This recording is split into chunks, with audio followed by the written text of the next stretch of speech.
안녕하세요, 일렉트로캠입니다.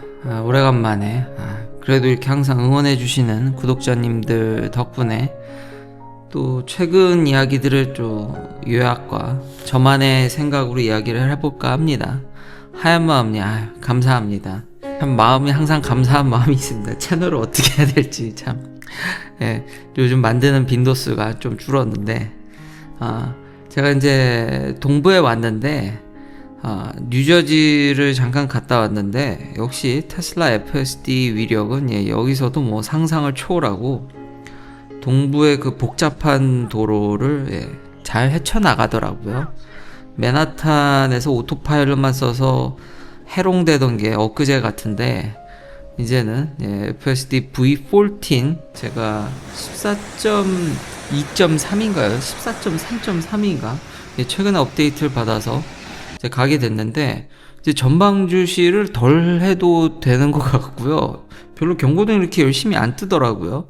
거기다가 이제 슈퍼차저를 가면은 이제 아예 위치를 제가 선택할 수 있습니다. 그러니까 슈퍼차저 이렇게 여러 개가 있으면 제가 어디서 충전할지 이렇게 찍으면 거기다 주차하는 이제 위치를 정확히 하여튼 정말 유용하게 썼습니다. 점점 운전을 못해가는 것 같아요. 제 운전 실력이 주는 것 같아요. 이미 뭐 저뿐만이 아니라 보니까 올해 1월 뉴스에 로스앤젤레스에서 뉴욕까지 셀프 드라이빙으로 온 거에 대해서 개입 없이 뭐 저도 그랬고요. 뭐 개입한 게 거의 아니죠. 저는 개입을 했죠. 눈폭풍 맞아가지고 앞에 헤드램프가 사이버 트럭 헤드램프가 이게 막혀가지고 저는 한번 개입을 했습니다. 거기서 날씨 때문에 그러니까 완벽하진 않은데 그것만 아니었으면 아마 거의 개입 안 하고 오긴 했겠죠. 근데 이런 기사들도 이제 많이 나오고요. 아마 자율주행이 머지않은 것 같긴 합니다.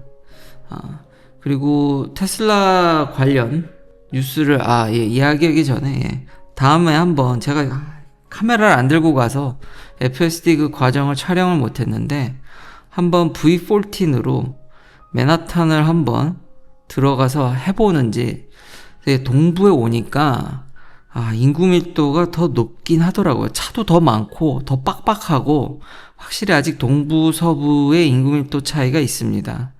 맨하탄에서 할 수 있을지 저도 궁금하긴 합니다. 보스턴은 여유롭게 했거든요.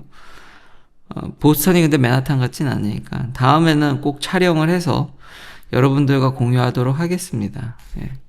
그리고 이제 좋은 얘기는 유럽에서 좀 반등한 것 같습니다. 뭐 프랑스에서는 뭐 600% 이렇게 증가한 것으로 전년 대비 이렇게 나오긴 했는데 이제 기저 효과도 있고 특히 이제 기름값 상승으로 전기차의 수요가 조금씩 지금 올라오고 있는데 전 세계적으로 테슬라만한 차가 이렇게 많이 만들고 가격을 좀 그래도 경쟁력 있게 만드는 중국제 빼고요.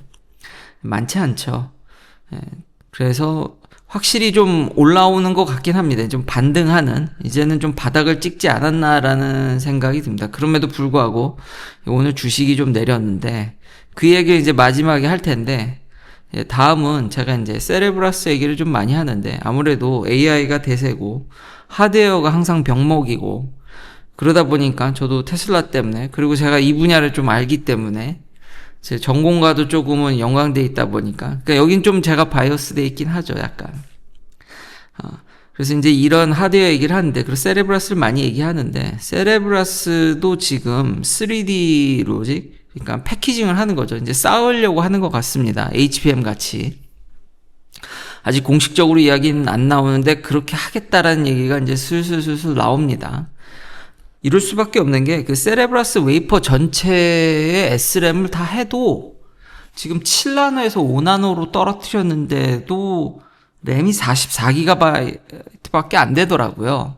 근데 LLM을 올리려면 한 128 정도는 필요하니까 턱없이 부족하죠. 그래서 사실은 세레브라스도 그 옆에 이제 메모리 X라는 구조인가 그럴 겁니다. 거기서 이제 불러와서 이제 웨이퍼 전체로 빨리 연산하는 건 하고 이제 메모리는 딴 데서 또 불러오기도 하죠. 근데 이제 이거를 쌓게 되면은 그것까지 이제 충족시킬 수 있겠죠. 거기다가 화웨이가 1.4나노급이라는 이제 로직 폴딩 이제 쌓는 거죠. EUV 없이 이제 쌓아서 칩의 밀도를 올리겠다라는 겁니다. 큰 방향은 둘 다 비슷한 것 같아서 이렇게 같이 가져오게 됐고요. 세레브러스를 보다 보니까 로직 폴딩도 보이게 돼서 그리고 이거에 관심을 가져야 되는 이유는 이렇게 하다 보면은 그러니까 EUV 없이 지금 반도체 그 밀도를 증가시키겠다는 건데, 만약에 이게 이제 성공하게 된다 그러면은 중국이 세계적으로 이제 그러니까 뭐 우월한 건 아닌데 어깨를 나란히 할 수 있는 기술을 내세울 수 있게 됩니다. 그럼 저걸 가지고 이제 세계 무대로 승부를 하겠죠. 생각보다 너무 빨리 와가지고 뭐 그렇다고 해서 저게 100% 성공한다라는 건 아닙니다. 열 문제가 문제고, 그리고 HBM, 한국에서 핫한 HBM과 다른 거는 이 메모리는 이 로직이 굉장히 규칙적이고 이 피리오디카라고 해야 될까요? 그러니까 쌓는 것도 굉장히 규칙적입니다. 근데 로직 폴딩은 이거는 진짜 배선을 더 복잡합니다. 메모리 같지 않습니다. 로직 쪽은 훨씬 더 이게 구조가 복잡한데 이걸 3D로 쌓는다. 쉽지 않을 것 같긴 한데 진짜 대단한 것 같습니다. 이제 중국을 반도체에서 어쨌든 이런 걸 시도한다라는 게, 그래서 만에 하나 이게 성공을 하게 된다 그러면은, 그 의미 있게 나온다 그러면은 이게 지금 뭔가 이제 트렌드를 바꾸는 포인트가 되지 않을까 해서 이제 가져와 봤고요. 하여튼 저는 아무래도 선단 공정을 줄이는 거는 역시 쉽지 않기 때문에 쌓는 게, 패키징을 잘 하는 게 더 우선시되지 않을까라는 생각을 항상 갖고 있습니다. 뭐 아시는 분은 아시겠지만. 그리고 옛날에는 패키징 쪽이 그렇게 우수한 인재들이 안 갔는데, 그러니까 어떻게 될지 참 모르는 겁니다. 진짜 기술이라는 거는. 근데 중국의 이 쌓는 기술이 진짜 어마어마하다. 제가 LFP 배터리에서도 셀2팩이잖아요. 그런 게 많이 생각이 나다 보니까, 그러니까 안 좋은 셀을 가지고 패키징을 잘해서 결국은 다 쫓아오는 상황까지 온 거 아닙니까? 근데 중국이 참 이런 면에서 대단하다. 그러니까 제재를 그렇게 했음에도 길을 만들어내고 이것을 세계적인 기술로 지금 올리려고 온 건 아닙니다. 근데 이게 되면 판도가 어떻게 될지 좀 걱정스럽긴 합니다. 그럼 마지막은 이제 엔비디아가 CPU도 하겠다 그러고 그 레퍼런스 로봇을 발표했는데 그걸 유니트리를 했더라고요. 중국 회사인데 처음 드는 게, 아니 중국 회사를 레퍼런스로 할 수 있나 하는데 연구용으로 발표했기 때문에 가능하답니다. 그래서 저는 한계가 있다고 보는데, 근데 엔비디아는 결국은 중국의 어떤 제조 능력을 버릴 수 없다라고 보는 것 같습니다. 사실 많은 여기 미국의 엔지니어들이 그렇게 생각을 하긴 하죠. 그래서 중국의 이런 일단 로봇을 레퍼런스로 하고 지금 플랫폼을 만드는 과정이니까요. 자기의 소프트웨어를 탑재해서 AI와 이제 로봇에서 들어가는 피지컬 AI 같이 다 이제 혼합해서, 근데 거기에 하드웨어의 레퍼런스를, 하드웨어만, 몸통만 유니트리를 인정했다라는 거죠. 근데 이것도 저는 좀, 그래서 이게 영향이 있어서, 물론 요것만 영향이 있진 않았지만 테슬라 주식에 뭐 최근 많이 오르기도 했고, 계속 지금 뭐 스페이스X부터 해서 뭐 상장 이슈, 오픈 AI부터 해서 여러 LLM 회사들의 상장 이슈들이 있으니까 뭐 그 플러스, 근데 기술적으로는 엔비디아도 이제 점점 플랫폼을 확장해 가고 있고 이런 것들이 이제 경쟁을 빡빡하게 하니까 테슬라한테 단기적으로 영향을 줬다고 보는데, 저는 여전히 근데 과연 애매합니다. 중국, 아무리 연구용이라면 중국 거를 할 수 있을까? 그래서 장기적으로는 중립적으로 보면 모른다지만 여전히 테슬라가 제조에 강점이 있고, 아직 뉴스에는 안 나왔지만 소문에는 이미 어느 정도 계속 테스트를 하는 것 같습니다. 어느 정도 양산을 하고 있고, 모델 S랑 X를 단종시켜서, 그리고 공장 내에서 테스트한다는 얘기들이 솔솔 나오니까 결국 이게 진짜 문제라면 반등하지 않을까 싶고요. 그리고 더 나아가서 이제 제재를 얘기했는데, 이런 얘기도 있더라고요. 중국을 너무 세게 제재해서 이런 독자적인 기술을 갖게끔 생태계가 올라가게끔 너무 도와준 거 아니냐라는, 그러니까 적당히 제재를 했어야 된다라는 얘기들이 있는데, 제가 뭐 GPT든 제미나이든 돌려보면은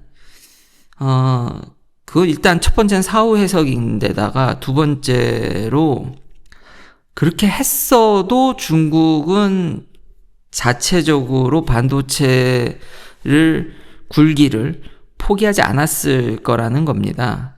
그러니까 미국 입장에서 보니까 내가 제재를 하든 안 하든 얘들은 그럼 더 돈을 쏟아부어서 미국의 좋은 반도체도 사고 자기 것도 만들려고 하고 폭발적으로 했을 거라는 거죠. 그러면은 안보 문제가 당장 와 있는데 좋은 서버들이 가고 AI 기술이 중국이 올라오면 많은 것들이 중국 내에서 더 빠른 혁신이 일어날 텐데 이래나 저래나 자체적으로 만들 거라면은 막는 것도 맞지 않았나라는 생각이 저는 들더라고요. 그래서 돌아와서 이거의 확장되기는 좀 두고 봐야 될 것 같긴 합니다. 근데 확실히 중국의 제조 능력은 이제는 도저히 무시 못할 정도고 이제 더 이상 기술 후진국이 아닙니다. 진짜 선진국이고요. 뭐 자체 AI 서버 만들 수 있는 두 개 나라 중 하나 아닙니까? 미국 아니면 중국밖에 없지 않습니까? 더 이상 어떤 이렇게 낮춰보거나 이런 거는 안 하셨으면 좋겠습니다. 진짜 중국이 너무 잘한다. 이게 만약 성공한다 그러면 그렇게 아직 제가 볼 때 성공 확률이 높진 않지만, 그러니까 연구자로서 뭘 이렇게 막아도 이렇게 어떤 제재가 있어도 그걸 참 계속 뚫어내려는 것에 대해서 좀 제가 감탄하는 것 같아요. 로직을 쌓는다. 로직을 쌓으려는 사람들이나 웨이퍼 자체를 쌓아서 저도 웨이퍼 자체를 패키징하기는 어려울 거라고 보는데 여기도 부분은 쌓는 게 가능하지 않을까. SRAM 쪽이 더 쉬우니까 그쪽을 SRAM 중심으로 하지 않을까 싶은데 어쨌든 이런 도전들에 대해서 제가 높게 평가하는 면이 있습니다. 연구자적으로. 근데 좀 감탄이 많이 나와서 구독자님들과 이렇게 쉐어를 하고 싶었습니다. 한 가지 더. 제가 이번에 AI에 대한 이런 혁명을 이번에는 다르다라는 게 주식시장에서 굉장히 위험하다고 하잖아요. 그래서 저도 조정은 있을 거라고 보는데 이번 혁명은 저는 조금 다르다고 보는 게 여태까지 이런 게 없었거든요. 항상 우리의 어떤 자동화나 이런 편의성을 계속 증대되는 쪽이었는데 처음으로 인간의 지적 능력을, 그러니까 우리가 생각하는 인간의 지식 능력은 정말 무한대라고 생각을 했는데 그게 이제 기계가 처음으로 여기를 치고 들어오는 거지 않습니까? 거기다 피지컬 AI까지 접목이 된다 그러면은 물론 이제 앞으로 한국이 메모리를 더 많이 팔려면 제가 누누이 얘기하지만 이게 로봇으로 와야 되는 것도 있지만 이거는 뭔가 인간의 어떤 무한한 욕구와 부딪혀서 좀 다른 것 같다라는 생각을 조심스럽게 저는 좀 이야기하고 싶었습니다. 긴 영상 시청해 주셔서 감사합니다. 다음도 테슬라 관련 이야기들로 찾아뵙겠습니다.